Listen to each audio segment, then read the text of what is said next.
Yeah, so we've been doing the straw bales. We sort of got these on the ground 3 or 4 days after we placed the fire, and with my organisation, it just there was an easy fix that was quick. It was something we could jump on quick, and with the advice of the Ag Vic boys, yeah, we actually ended up getting 4,000 bales, and I think last count about 3,800 have been used. So there's about 100 at Crichton's Creek, maybe a few scattered around everywhere.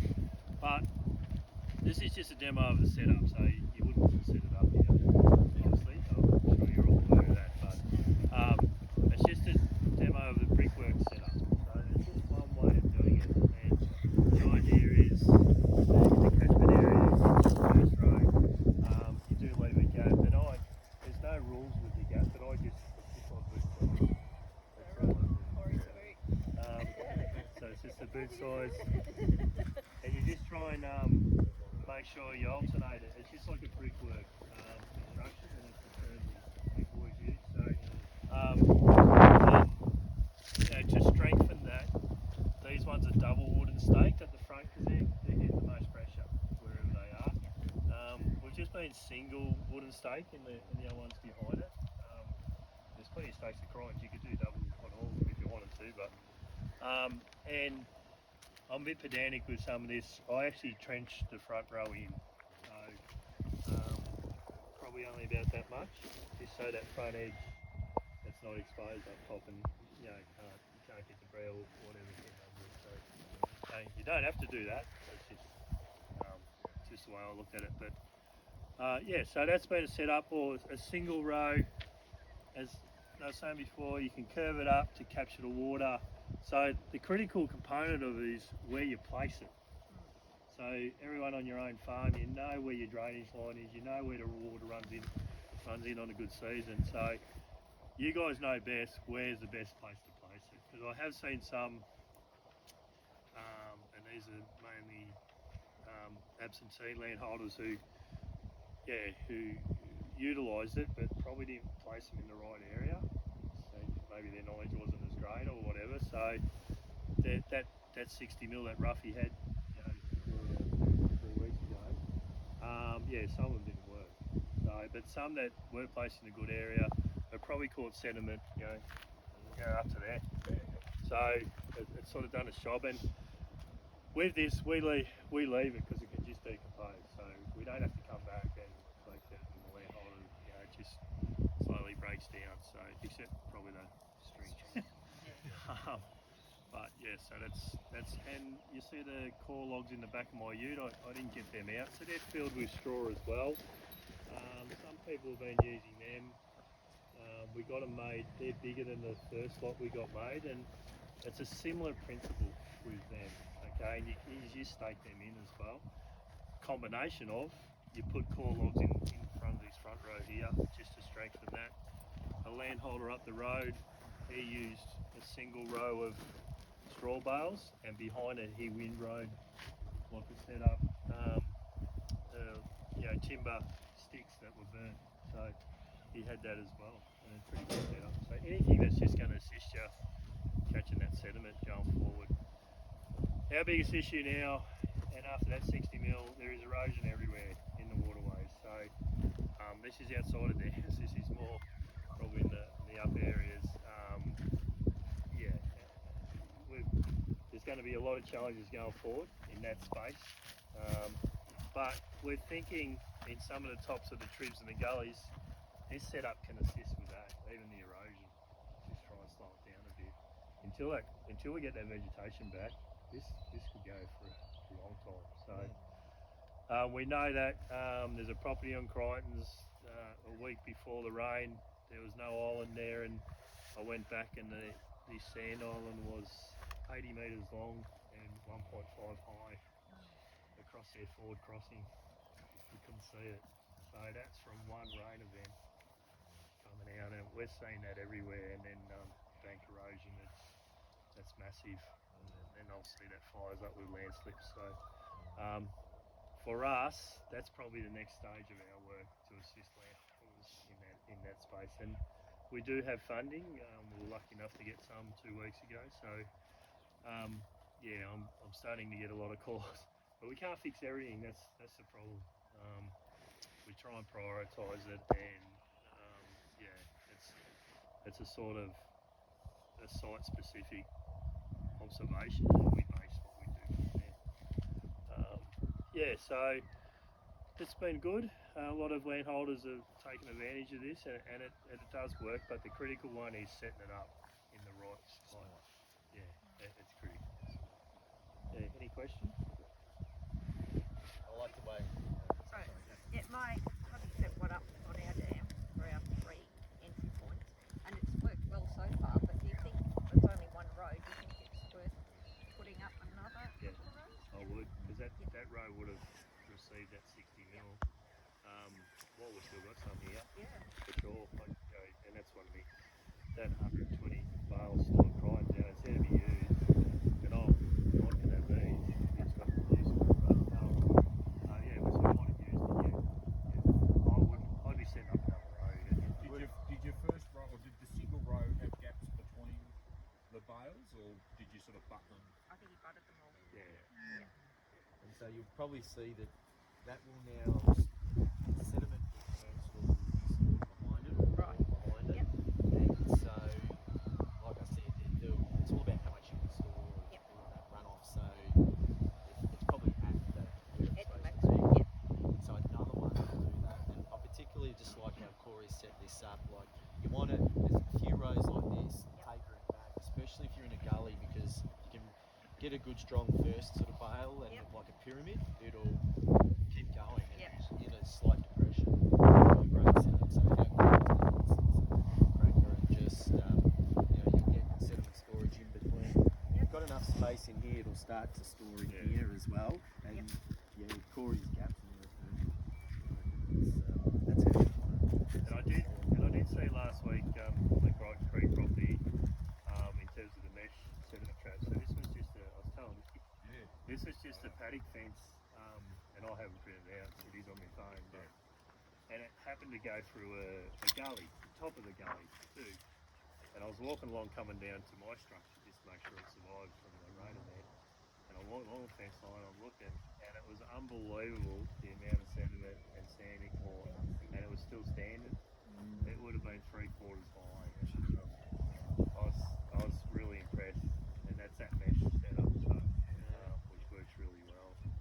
Could you just explain why you want a gap between the straw bale? Yeah, well, ideally, if you make that a single wall, that pressure there, all it's going to do is push it, outflank it.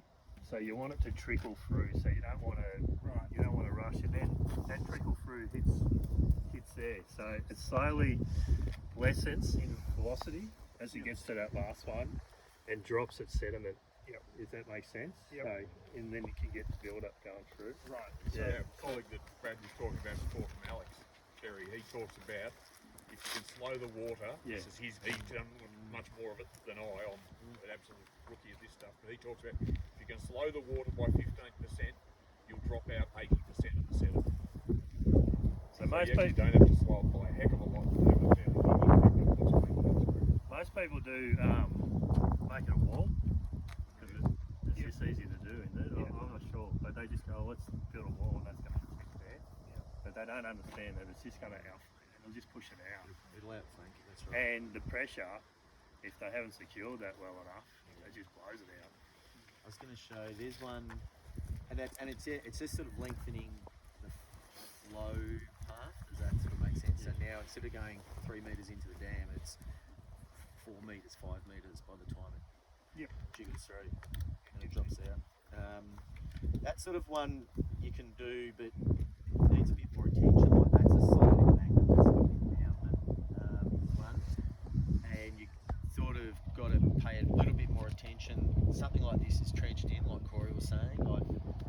I'd trench it down, embed them in, make sure it goes up the side. If it's a depression, a depression like a shallow gully, up the wing walls, because it'll get out at 90 to 80% of the temps. They'll just go and get outflanked. So you've got to pull them up the walls a bit, and it'll spill in the middle. So I've got a few hooks in there and things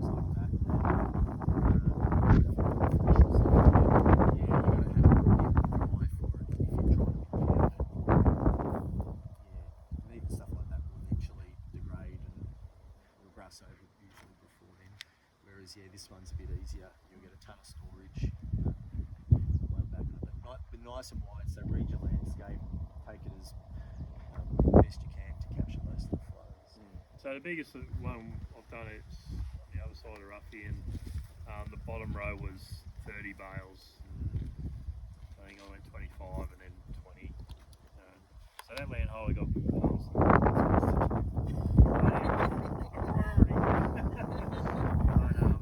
So the big, you can make them any size you want. Can you just explain how people tap into you as far as you say you've been to farms? How do people tap into you? How's that? In all honesty, in all honesty, it's been word of mouth from the community, and people such as yourself and John Chisnell down at the Price. We got people at Islands. We got them everywhere, and they've all got my name and number, and they get a landholder inquiry, and they just sort of send them through to me. And, but otherwise, you can just ring the CMA. I've got cards here. I can hand them out. I don't have a problem. So, and it's been the word. Once we started doing this, geez, it got busy. But and that's what it's about. So we just wanted to make sure, especially our board, they wanted to make sure that was utilised.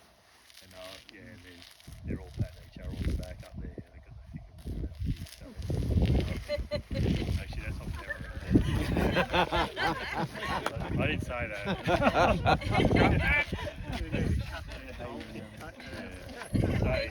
So it's just that word of mouth. From every one of these things that we experience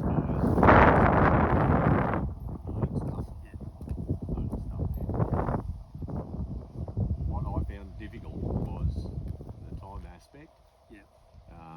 And I did the main dams, but only because I didn't do as good a job as I should have, because there was just so many pressing time issues.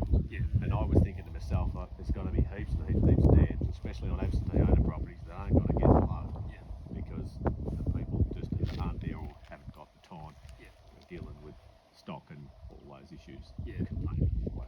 We knew the event was coming, so we had to smash it in as fast as we could, and it was stinking hot too. It didn't help much. So whether or not there's a chance for future events, if the CMAs or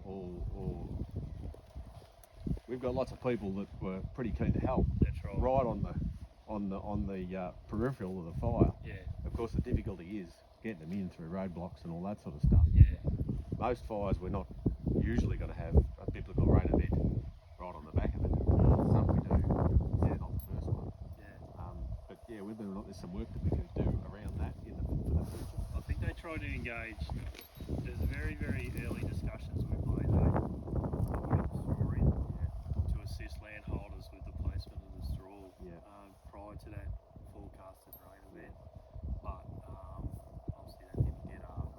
There's land care groups from the neighbouring areas that aren't affected, because the people that are affected are, let's face it, bucket.